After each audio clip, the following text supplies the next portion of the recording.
Welcome to the Carve, a Monster Hunter podcast where you can bone up on Monster Hunter. Still holds up, that intro. Bone up. And bone we will. Bone it up. I'm your host, SBJ, and of course, sitting here with Micah. Hello. We're here to talk about the monsters. Howdy. Howdy, Hunters? partner. Partners? No, yeah, she says partner. Howdy, partners. So this is our first official episode. We did do episode 0, which was more about us and not really about there was like some Monster Hunter stuff in there. Oh, we definitely talked about our history with Monster Hunter. Yeah, maybe I'm just forgetful, but I remember saying that I am a hammer user in Monster Hunter. Did you say what weapon you use? I don't think so. I historically have used the greatsword, but I am considering making adjustments to not use the greatsword as much anymore. I started to play with sword and board in Generations just recently when I started playing it again. And I like it. I like the speed. The slashy? Yeah. Yes. This is a dumb question. I'm going to ask it anyways, but you've tried all the weapons. Yes. Yeah. I like the melee weapons more than I like the ranged weapons. Yeah. And I've always kind of been that way, I think. I like the concept of the ranged weapons. I just feel like... Oh, I love when someone who knows how to use them is on the team and using them, but I don't want to use them. I would love to learn the bow gun, but so far my history of playing, it always looks more fun when somebody else is doing it. Just not quite as good as the master bow gun on the other side of the map. Yeah. I'm interested in we'll talk about this, but I'm interested in the heavy bowgun in World more than I think I have ever been interested in a bowgun. The one they showed in the trailer? Yes. So the goal for this episode is just to talk about what has already been shown, and we might not tackle everything. So if we leave something out, if we skip something, we can do that in future episodes. We have several months before Monster Hunter World comes out, and still a little over a month before Double Cross comes out, which we discussed. If you didn't listen to episode 0, we discussed that we are both importing it on our Switches, and we plan to navigate through the Japanese landscape that will be presented to us. Correct. But we have 2 quote-unquote press releases for Monster Hunter World. We have the first one that we all saw at E3 that we'll be going over. And then we have the second one that was just shown this week, which was a full 22-minute hunt in English of actually hunting the T-Rex. Anjanath. Anjanath is the official name, I believe. I will proceed to get that wrong in the future. Just think of we could just call it Angie. I was going to say, the old Angie. Angie. So that was really cool. We're going to talk about that first. Ideally, these episodes are probably going to be 30-ish minutes like the first one. And again, just kind of to pace out until we actually get substantial games in our hands. Both of our hands. Yeah. One hand of each of ours. All hands. All 4 hands. Get all 2 pairs of hands. I mean, we could always talk about Generations and stuff like that, but I feel like that's kind of not removed. There are plenty of people playing Generations, but we're kind of looking forward to both Double Cross. Eyes on the future. I think we discussed in the previous episode that we may at some point, if time allows it, talk about previous Monster Hunter, like go through the history of Monster Hunter. Yeah. But I think the main priority is if there's Monster Hunter World news, or if there's Double Cross Switch news, or if we're talking about those things because we're playing them, then that's the priority. Well said. Because we do want to do an episode of, this episode's dedicated to Monster Hunter 1, this episode's dedicated to Dose, this one's Try. You brought over your PlayStation 2, it's just your PlayStation 2 didn't work. Correct. So we didn't get broke in transit. So we didn't get a chance to play it, but that is on the plate. Luckily, there's no shortage of PS2s at my house for whatever reason. So we'll be excited to talk about Monster Hunter 1. I've never played it. You did, so that'll be exciting. I believe the servers are shut down for the online for Monster Hunter for the PS2. I don't know why they would still be up, but we can get a good single-player experience. This is a silly question. Is there LAN play for Monster Hunter? Could we hook 2 up together? I don't know. That's a good question. I know that it was primarily to push their online hardware. I don't think you can do LAN play. I think it's because there's like lobbies that you have to go through to get to the hunts, that because those servers are shut down, you just can't get to them anymore. There's no one there to cook for you. Right. So how could you possibly hunt? I don't see anybody hunting on an empty stomach. So I got the first press release here. This was June 12th. I'll paraphrase it here. I'm probably confident if you are listening to this podcast, you're well aware of Monster Hunter World and you saw the E3 playthrough, hands-on. Monster Hunter World, the latest entry in the 40 million unit selling RPG series, has been announced. Monster Hunter World introduces a living, breathing ecosystem in which players take on the role as a hunter that seeks and slays ferocious beasts in heart-pounding battles that unfold across the vast, ever-changing terrain. Venture on quests alone or up to 3 hunters in a newly designed online drop-in multiplayer system which allows cross-region cooperative play between Japan and the West, uniting the player base for the very first time. Monster Hunter World will be the first game in the series with a worldwide launch and is planned to be released on PlayStation 4, Xbox One, and PC at a later date, early 2018. I don't know why I decided to skip that when I was reading it, but... And then we also know that the PlayStation 4 version will have exclusive content. I actually did not know that. Oh. Well, now you know. Now I know. That's why it was showed on Sony's stage. Right. Yes. I think Socks on Twitter might have confirmed that. Okay. Is there any confirmation on what that is? No. Maybe like bonus mantles or something? Bonus. Gear or... Probably gear. Maybe they do the Destiny thing where you get...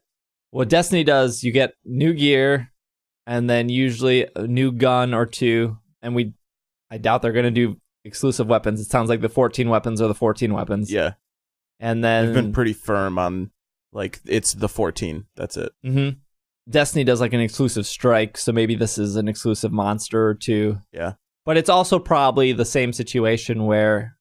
And it might be a timed exclusive, so you get it on PlayStation first, and then 6 months later, you get it on... I see. Xbox. And the multiplayer system, it says it's it's international, but it's still restricted by system, right? So like correct. PS4, US and Japanese players can play together, but only on the PS4. PS4 players and Xbox players aren't going to be playing. Like it's not cross-platform multiplayer. Right. Okay. And PC is only playing with PC. Right. So that's all there. So going back to, I think we were texting each other during Sony's E3. Yeah. Or even shortly after, I think you came over and I think we went out to play Pokemon Go. But when they opened that trailer, yeah, I think I was in the Giant Bomb chat and there were some people saying, "Oh, I think this is Monster Hunter," and even the Giant Bomb guys were like, "Oh, this looks like Monster Hunter," and then there was quickly doubt of like, "Nah, this isn't Monster Hunter," and then it was like, "Oh wait, actually, this might be Monster Hunter," and there's actually live footage or audio at least of me reacting to it. We did for the last couple years. We've been doing, a buddy and I. We stream together under the name Team Terrible. Every E3 will stream, like co-stream E3 and talk about it. And during the PS4 press event when this aired, I don't remember initially what I thought it was, but I remember thinking, "Oh, this is so and so." And then when I started to get the Monster Hunter vibes, I was like, "But that can't be right. It can't be Monster Hunter, right?" Yeah. Like, it can't be. And then the second I saw, like... Well, this is also because this was the day before Nintendo's. Right. So we're both sitting waiting for Double Everybody Cross. expected the Double Cross localization announcement. Monster Hunter Double Crossed us, all right. Oh, definitely. I going into E3, I had zero expectation whatsoever that there would be a brand new Monster Hunter. It completely blindsided me. Well, I'm sitting on my couch watching this, not really with any high expectations for Sony. I mean, I was excited for them to show new Destiny stuff, and they kind of did at the end. But when they showed that opening thing, I was like, oh, this seems very Monster Hunter-y. And then they showed a couple creatures, and I was like, no, none of these creatures are Monster Hunter. And then they showed the Rathios. And that's when, yeah. And that's when I was like, oh, here we go. This is it. But in retrospect, the Great Sword is kind of obvious. Yeah. But a lot of games have just really big swords. They do. Which is why, like, I got the vibes from that. And it was it's such a different looking Monster Hunter game that when you're seeing it for the first time, it's really hard to think that it's hard to mentally bridge that gap between what you know as Monster Hunter and what this game looks to be. So, like, as they're third person, pushing vines away to walk through the forest, and they're using the scout flies to, like, track things. In retrospect, it makes sense because of what we know about Monster Hunter World now, but at the time, it's so different from anything else we've played of Monster Hunter. I'm used to my hunters being very pixely. Yes. I'm used to not being able to tell what anything is on the screen. That was easily the most exciting thing shown at E3 for me. And even the next day when they didn't announce Double Cross, I know you were a bit torn. I was a little miffed. I was okay with it because of just like, this is all I wanted was a console Monster Hunter. And yeah, absolutely Double Cross would have filled that. Yeah. But I always want the newest and shiniest things. And I know that Double Cross is just running the generation or that engine, which is really a modified Monster Hunter 4 engine. Right. Like, those games are so similar. Like, the Hunter arts are different and everything, but for the most part, those games feel and play very similar. Right. Monster Hunter 4U was October 2014 for Japan. Yeah. And then 2015? February 13th, 2015. Okay. It's only 2 years ago. I mean, it feels so much longer ago. Because we got Generation about July of 2016. Okay. So summer last year. Yes. So that game, Generations is about a year old now. Yes. But it's based off Monster Hunter 4 engine, which is 2 years old. 2 years old for us, 3 years old for Japan. Right. So a 3-year-old engine. Which is not that old, but I think this is more of a conversation than just, like, the age. I think it's also that it's the handheld aspect of those games and how they have to run on the 3DS. And how old that 3DS hardware is. And how, like, restricted it is. We talked about, this is kind of off topic from Monster Hunter, but we talked about this on the Pokemon podcast too, when we were talking about Sun and Moon when they came out, and how there's frame rate issues and there's slowdown and there's clear restrictions with the hardware is imposing on those games. And that's perfectly clear in Monster Hunter 2, I think. It doesn't ruin the games. They're still great games, but it's exciting to see these games running on new hardware, because they've been pretty much exclusively running on the 3DS for the last, 4 or 5 years? Yeah, I think if I was a PSP player with Monster Hunter, I probably would have, not that I have complaints, that's like the wrong word, but because I came in on 3U on Wii U, yeah, I was just so spoiled of having this console experience with 2 sticks, 1 stick to move the camera, 1 stick to move the character. On PSP, that wasn't really... Right. PSP didn't have 2 sticks. No. 3DS doesn't have 2 sticks. And even on the PS2, when it had 2 sticks, you're not using any. The other stick is that attacking. Right. So my solution at the time, when I was playing 3U, that was on the original 3DS, and I had the Circle Pad Pro. Yep. Which was the official Nintendo accessory. Which I believe was released specifically for Monster Hunter. With or in conjunction with Monster Hunter, was it not? I thought Resident Evil was the first game that used maybe it. You're right. I remember that was the first time that I ever needed to use it, really. Yeah. I remember ordering one off Amazon for twice as much as the retail price was. Yeah. But I got it and I loved it, and I did really enjoy playing that way. And then I upgraded to a new Nintendo 3DS, which has the nub. Yep. The Circle Pad Pro doesn't fit on that. Right. So I tried to get used to the nub, and I didn't really like it. That's when I got really good at the targeting with the L button, with the L targeting, which has been primarily how you target in those games since really the beginning. Yeah. But deep down, I wanted the second stick. I agree. And so I bought various. So when I was playing with the nub, I was getting like cramps in my hands. I have tiny hands, so I don't have a good reach. I mean, I've got pretty good sized hands, and I still was getting cramps.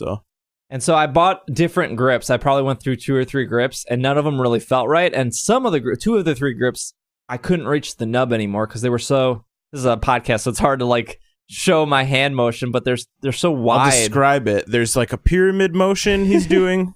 And one hand moving away from the other hand. And then I imported the official new. I have a 3DS XL, I should say.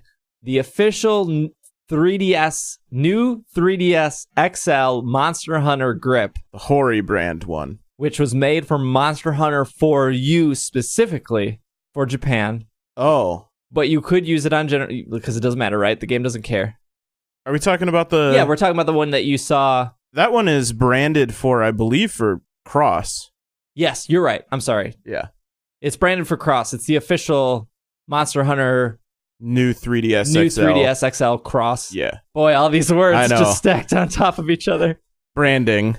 And I like... So what's great about that compared to other grips I bought is that goes over the L and R and LZ and RZ, and they make a deeper shoulder button experience. Yeah, it's like it pushes triggers out on the back of that, and it basically creates triggers in the body of the grip. It's great. And it's great for a hammer user like me, yeah, because I can charge my hammer and run, so I'm holding down that button. Yeah. And I loved it. But with that grip, it also doesn't let me reach the nub because it's so wide on the sides. So far, it makes it so much chunkier. If I had bigger hands, that probably wouldn't be an issue. Yeah. So then I got back to doing the L to target. L to target, I believe. But again, all I want is a second stick. I just want that second stick. I think it's because we've played so many games since that have used second sticks.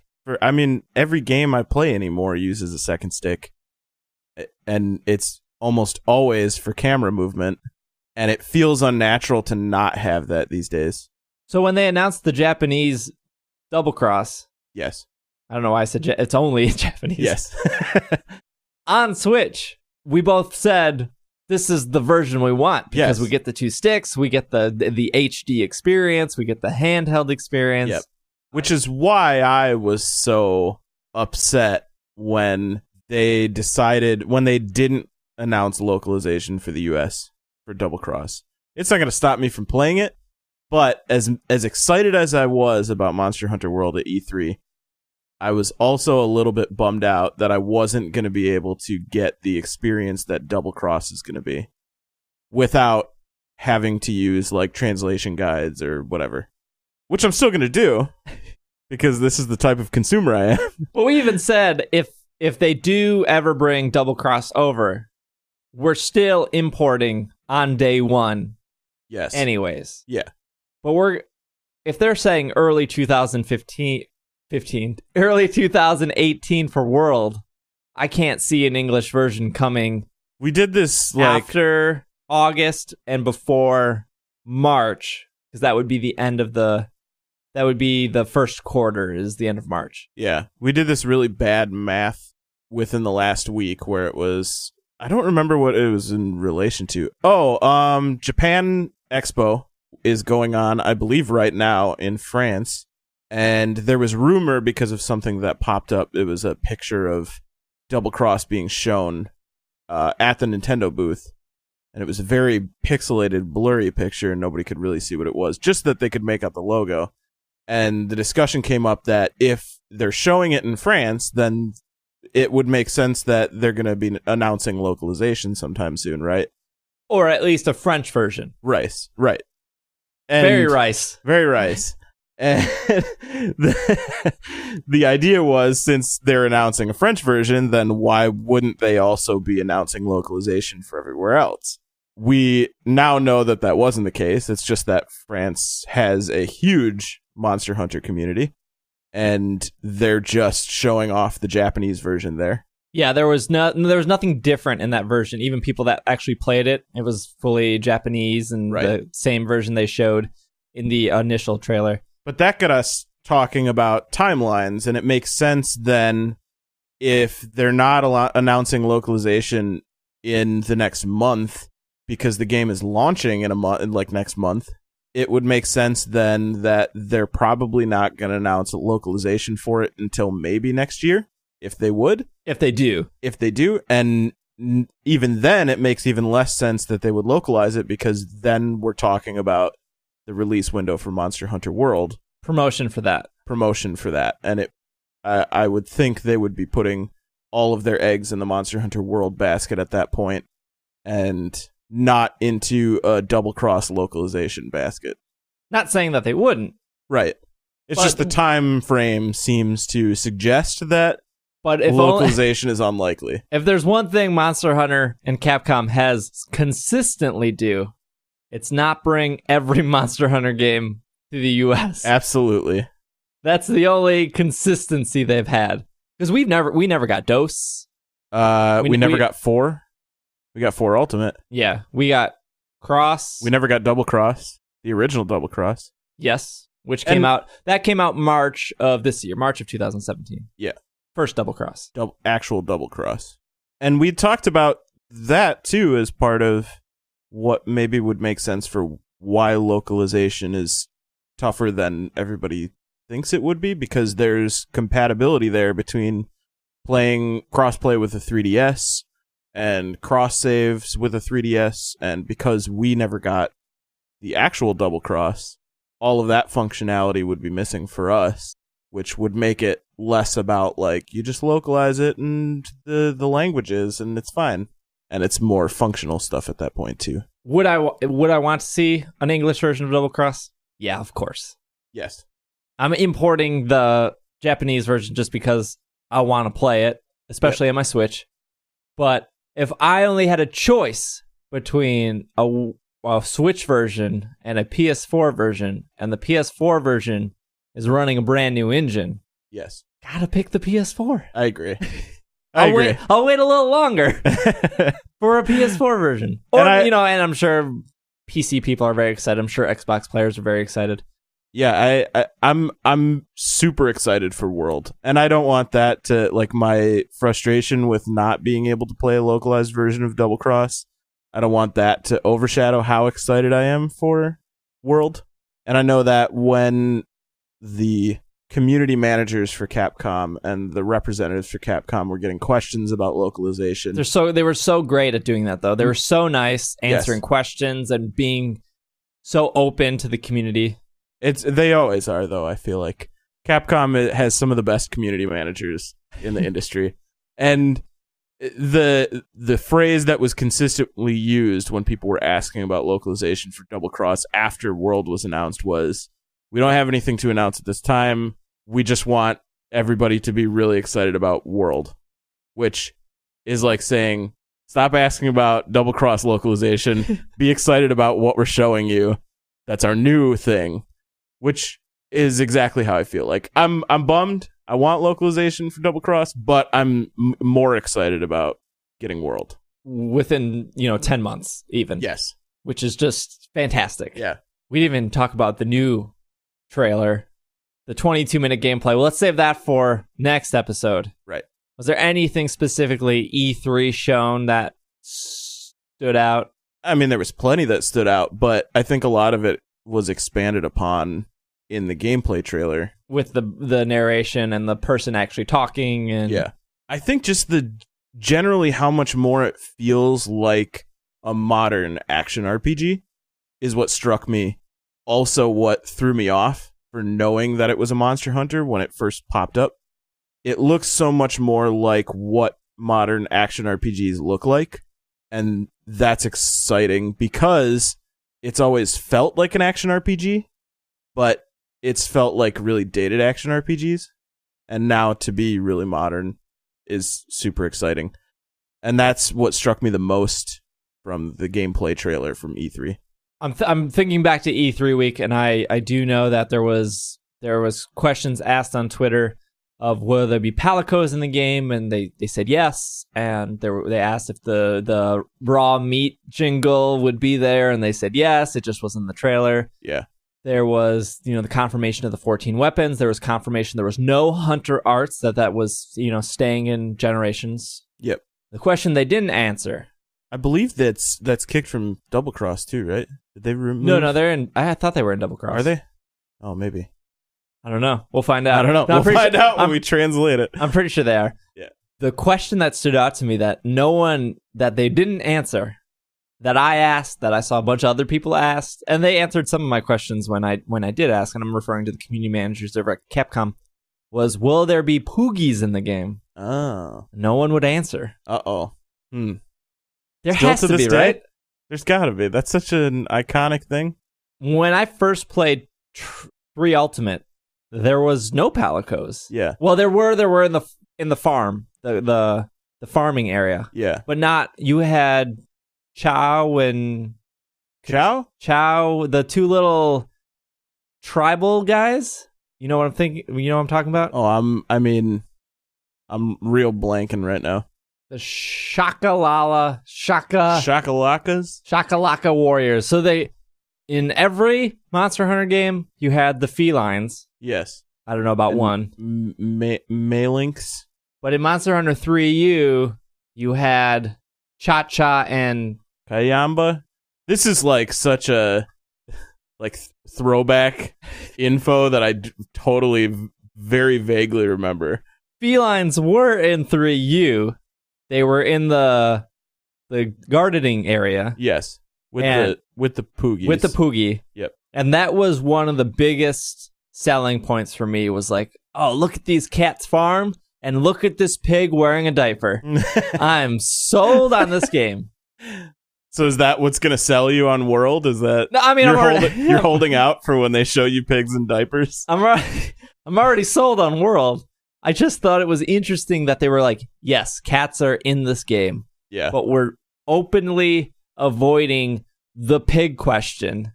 The only thing that the only reason that I could think is because they did at E3, they did have gameplay, but like behind the scenes gameplay. Yeah, they could watch somebody else play it at E3. They just couldn't play it. And I believe the palicos were part of that gameplay demo, which maybe they were clear on them existing because they were already showing people that they existed. Mm-hmm. Maybe they're holding out for... We do know that there is a hub. Yeah. Maybe they're holding out on... Assuming there's probably a farm, too. Maybe they're holding out on revealing anything about the hub. I think... Would you not say, though, that a Poogie is like top 10 most important things in Monster Hunter? Top 10? Yes. Like cats, pigs, monsters. Who cares about damage outputs? Yeah. Weapons. I need to know gear. if the pig is there. Don't care. What about they introduced in Generations, the llama, the Mufa. Oh, the... Moofy. Oh, yeah. Yep. Why not have that come back? I don't know. Maybe there will be all kinds of farms. I hope so. I just really want, like, Tamagotchi-style minigames. Like making them poop? And cleaning it up? Or making them eat? Yeah, but then you gotta clean. You have right. consequences with that. Yes. All right. Well, I think we can... Just give me a virtual memory unit, give me a VMU, and give me a Dreamcast. Let me... put my Moofy and my Poogie on that and take it with me, and I'll play Tamagotchis. That's all I want out of Monster Hunter World. Who needs a PS4 version when you have a Dreamcast version? Exactly right. The hard-hitting questions. Capcom, you listening? I'm sure they are. We'll seal it up there. Our next episode will focus on the 22-minute demo that they showed in the forest with not only the in-game narrator, but the glorious British narrator that we got. There was a lot of things going on in that, and a lot of those questions that we had during E3 kind of got answered during that. Episode 2 will be that. Yes. All right. So if you want to follow us on Twitter, you can do so. I am at Dragging a Like. Micah is at Micah the Brave. And you can follow the podcast on Twitter, where we'll post Monster Hunter information as well as when the newest episode is available to listen to. That is at Carve Podcast on Twitter. Otherwise, I think that's the end of the episode. So get out there and hunt those monsters. And carve those monsters.